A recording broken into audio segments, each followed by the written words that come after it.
তো এখন আমরা একটা উদাহরণ দেখি।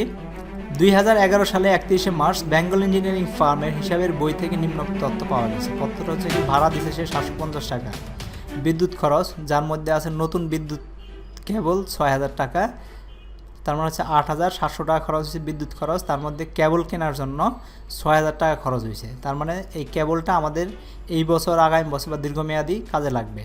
তো আনায়ন ভাড়া যার মধ্যে 5000 টাকা আছে নতুন সিমেন্ট মিক্সচার আনায়নে, সিমেন্টের মিক্সচার আনার জন্য 5000 টাকা, আর হচ্ছে এই আনায়ন ভাড়া আর হচ্ছে 7500 টাকা।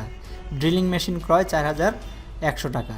মূলধন জাতীয় মুনাফা জাতীয় ব্যয়ের পরিমাণ কত? এখন মূলধন জাতীয় হচ্ছে কি, আমরা যদি দেখি বাড়ি ভাড়া, এটা হচ্ছে আমাদের মাসে মাসে দিতে হয়, সেটা হচ্ছে মুনাফা জাতীয়, যেহেতু আমাদের শর্ট টার্মে হচ্ছে স্বল্প মেয়াদি এবং নিয়মিত হচ্ছে, তার মানে মুনাফা জাতীয় ব্যয়ের আমরা এইভাবে লিখব, মূলধন জাতীয় ব্যয় এক সাইডে, মুনাফা জাতীয় ব্যয় আরেক সাইডে, তারপরে এক একটা ধরবো আর তার নিচে নিচে লিখবো। তো বাড়ি ভাড়া 750 টাকা, এটা হচ্ছে মুনাফা জাতীয় ব্যয়, লিখলাম 750 টাকা। তার বিদ্যুৎ খরচ যার মধ্যে আছে নতুন বিদ্যুৎ কেবল 6000 টাকা, টোটাল হচ্ছে 8700 টাকা। তার মানে 6000 টাকা নতুন বিদ্যুৎ কেবল, যেটা হচ্ছে দীর্ঘমেয়াদী চলবে, তার মানে এটা হচ্ছে আমাদের মূলধন জাতীয় ব্যয়। তার নতুন বিদ্যুৎ কেবল ব্যয় 6000 টাকা এখানে লিখলাম। আর হচ্ছে বিদ্যুৎ খরচ, এই 8700 থেকে 6000 টাকা বাদ দিলে যেটা থাকে 1700 টাকা, সেটা এখানে লিখলাম, কারণ এটা হচ্ছে অন্য খরচ।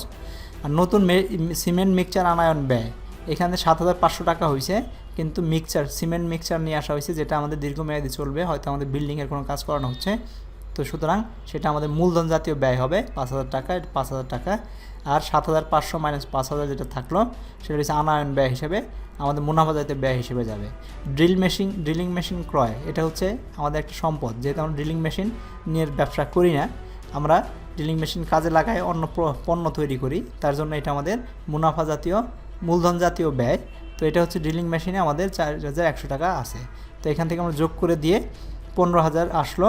আমরা যোগ করার জন্য একটা লাইন দিব, আর যখন যোগ শেষ হবে তখন এরকম দুইটা লাইন দিব, বলে দিব যে আমাদের এখানে যোগ শেষ, এটা মনে রাখতে হবে। তো 15100 আর 3950 টাকা মুনাফা জাতীয় ব্যয়, আর এটা হচ্ছে মূলধন জাতীয় ব্যয়। তো এইভাবে আমরা আলাদা